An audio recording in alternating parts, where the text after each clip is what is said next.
کا طواف کرتے تھے. کچھ یاد رہے نہ رہے یہ بات ضرور یاد رکھ لینا, اور خواتین تک اگر بات جاری ہو تو اللہ کرے وہ بھی یاد رکھے.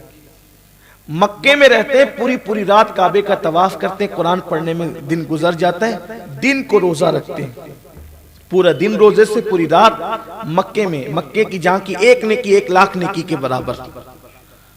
تو وہ بزرگ کہتے ہیں کہ اس اجمی بزرگ کو جو اتنے نیک تھے, متقی تھے, پرہیزگار تھے, جب میں سفر کے لیے نکلا تو میرے پاس سونا بہت زیادہ تھا, تھیلی بھر کے سونا تھا. میں نے سوچا یہ بندہ بڑا نیک ہے, بڑا پرہیزگار ہے, اللہ کا برگزیدہ بندہ ہے, دن بھر روزے سے رہتا ہے, رات بھر طواف اور تلاوت میں مصروف رہتا ہے, کتنا نیک ہے, مکہ المکرمہ کا باشندہ ہے, اللہ کا ولی کہلاتا ہے. تو میں نے اپنی وہ سونے کی تھیلی سفر پر جاتے ہوئے اس کو سونپ دیا, تم اپنے پاس رکھو, میں جب آؤں گا پھر لے لوں گا. خدا کا کرنا کہ میں سفر پر گیا اور اسی درمیان اس کا انتقال ہو گیا, اس بزرگ کا انتقال ہو گیا. جب میں واپس آیا تو میں نے اس کے گھر والوں سے کہا کہ وہ فلاں کا ان کا تو انتقال ہو گیا. کہ میں نے اپنی سونے کی تھیلی رکھی تھی ان کے پاس, وہ میری امانت تھی. کہ ہمیں اس بارے میں کچھ بھی نہیں پتا, مجھے کچھ نہیں معلوم آپ کے سونے کی تھیلی کے بارے میں, ہمیں نہیں پتا, ان کا تو انتقال ہو گیا. مکے میں انتقال ہوا تو تدفین کہاں ہوئی؟ مکے کے قبرستان جنت المالا کے اندر.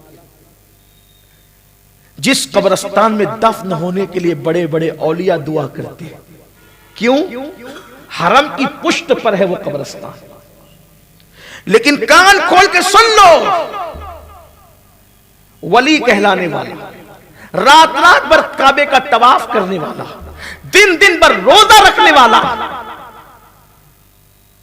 وہ بزرگ کہتے ہیں کہ مجھے بڑا غم تھا کہ میری سونے کی تھیلی میں نے دی اور اس کا انتقال ہو گیا, اب میں کیا کروں؟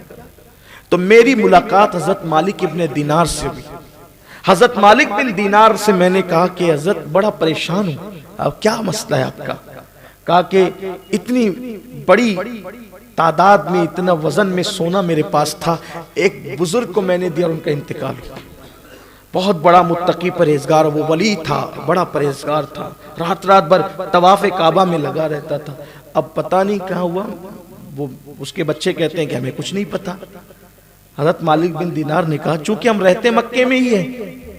حضرت مالک کو دینار کہتے ہیں مکے میں رہتے, آسان ہے. تم کہہ رہے ہو نا کہ وہ ولی تھا, نیک تھا, رات بھر عبادت کرتا تھا, دن کو روزہ رکھتا تھا. جب جمعہ کی شب جمعہ آئے تو رکن یمانی اور مقام ابراہیم کے درمیان جب کوئی نہ ہو, وہاں شب جمعہ میں آدھی رات کے بعد وہاں کھڑے ہو کر اس کا نام لے کر پکارنا. اگر وہ جنتیوں میں سے ہوگا, نیک ہوگا, ولی ہوگا, تو وہ تمہیں آواز دے گا, وہ تم سے بات کرے گا. کیونکہ شب جمعہ میں مومنوں کی, جنتیوں کی روحیں رکن یمانی اور مقام ابراہیم کے پاس جمع ہوتی ہے. اگر بات کرنا ہو تو موقع دیکھنا کہ جب کوئی نہ ہو, پکارنا, انشاءاللہ ضرور وہ آپ کو آواز لگائے گا. شب جمعہ کا انتظار ہوا. شب جمعہ نصف شب گزری, بھیڑ چھٹی, لوگ ہٹے. تو اس شخص نے, جو دوسرے بزرگ تھے, ولی تھے, انہوں نے آواز لگائی, اے فلاں مجھ سے بات کر, تو کہاں ہے؟ کوئی جواب نہیں آیا, کوئی جواب نہیں آیا. جب کوئی جواب نہیں آیا تو یہ واپس آئے, حضرت مالک بن دینار سے ملے. مالک بن دینار نے کہا انا للہ و انا الیہ راجعون. جس کو تم ولی کہہ رہے ہو اپنی مرضی سے, اپنے دماغ سے, اپنی سوچ سے, اپنی فکر سے, ہوتا ہے نا ایسا, کسی کی نیکی پرہیزگاری دیکھ کر کے ہم بھی اس کو ولی کہنے لگتے ہیں. ولی کہنے میں کسی کو جلدی مت کیا کرو. جب تک کسی کو مخلوق خدا علل اعلان ولی نہ کہے, آپ بھی چپ رہیں, خود سے کسی کو ولی نہ کہے. یہ کوئی چھوٹی موٹی چیز نہیں ہے کہ مترا کے کوئی لڈو ہے کہ یہ تقسیم ہو جائے اور ولایت ہو جائے. ہزاروں سال عبادت کر کے بھی کوئی ولی نہیں بنتا. کسی کی عبادت دیکھ کر کے اس کو ولی نہ کہا کرے, کسی کا صرف تقوی بھی دیکھ کر اس کو ولی نہ کہا کرے. کبھی ایسا بھی ہوا ہے, بہت متقی ہوا ہے لیکن ولی نہ بن سکا. اور ایک بات کہتا ہوں, کسی کے گناہ دیکھ کر اس کو ذلیل بھی نہ سمجھا کریں، اس لیے کہ جس کو لوگ ذلیل سمجھتے ہیں کبھی کبھی وہ بھی اللہ کا ولی ہوتا ہے۔ اس لیے کسی کو ذلیل کہنے میں بھی جلدی نہ کرے، کسی کو ولی کہنے میں بھی جلدی نہ کرے۔ لوگ کہہ دے پھر آپ کہیں تو الگ بات ہے۔ اس لیے کہ کہا گیا کہ خلق خدا کی زبان نکارہ سمجھا جاتا ہے، نکارہ خدا سمجھا جاتا ہے۔ پھر سب لوگ کہیں، جب خدا کسی کو ولی بناتا ہے تو لوگوں کی زبان پہ خود ہی آتا ہے کہ یہ ولی ہے، لوگ کہنے لگتے ہیں اس کو۔ ولی کی ایک پہچان یہ بھی ہے کہ لوگ کی زبان بے ساختہ کہتی ہے یہ اللہ کا ولی ہے، قدرت کہلواتی ہے، فاعل حقیقی کہلواتا ہے کہ اللہ کا ولی۔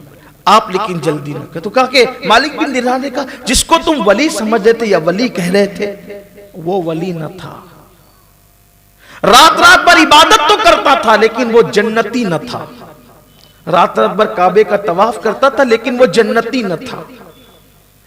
وہ عذاب میں گرفتار ہے، جاؤ، وہ عذاب میں گرفتار ہے، جاؤ یمن جاؤ، اور یمن میں ایک کنواں ہے جس کا نام بیر برہوت ہے، یمن میں کنویں جس کا نام بیر برہوت ہے، وہاں جاؤ اور وہاں جا کر کے آدھی رات کے بعد آواز لگانا، اے فلاں مجھ سے بات کر، پھر دیکھو تجھ سے بات کرے گا۔ دو ہی چیز ہے، یا تو روحیں جنتیوں کی یہاں ملے گی یا تو جہنمیوں کی روحیں، یہی دو جگہ ہے۔ اگر بات کر رہے تو کر لو،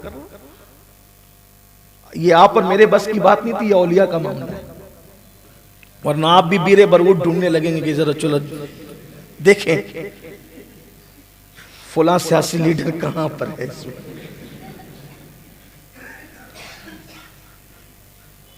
ایسی بات ہے، اولیاء کے معاملات اولیاء کے لیے، اولیاء کے معاملات اولیاء کے لیے، اسی کو رکھیے۔ شب قدر میں ساری مخلوق سجدہ کرتی ہے، سمندر کا پانی میٹھا ہو جاتا ہے، اور کچھ لوگ جا کر کے وہ پانی چکھتے رہے۔ جو زبان غیبت کرتی اور گالیاں دیتی ہو پھر اس پہ بھی نشانی ظاہر ہوگی۔ تو کچھ چیزیں اولیاء اللہ کے لیے ہوتی ہے، انہی کے لیے رکھیے خاص سے۔ اور اگر قدرت کسی پہ کرم کر کے دکھا دے تو یہ ایک الگ عنوان ہے، الگ بات ہے، لیکن عام طور پر معاملہ ایسا ہی ہے۔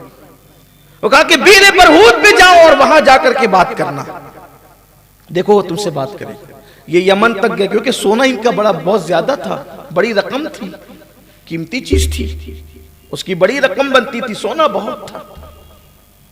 یہ یمن کا سفر کر کے یہ بزرگ مکے سے یمن تک گئے، اور رات کو وہاں پر گئے تو بیر برہوت پر پہنچے تو دیکھا کہ وہاں چیخنے چلانے کی آواز آ رہی تھی، اور وہیں پر دو روحیں ابھی تازہ تازہ لائی گئی تھی، اور وہ چیخ رہی تھی، اور ان کی چیخ پر ان کا کلیجہ منہ کو آ رہا تھا۔ تو انہوں نے ان روحوں سے کہا کہ تم دونوں جو ابھی ابھی آئے ہو نئے نئے، کون ہو، کون ہو تم لوگ؟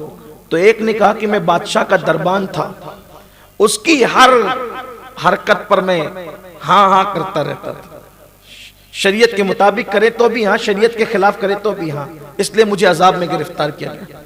دوسرے نے بتایا کہ میرا نام عبد الملک بن مروان ہے، میں مروان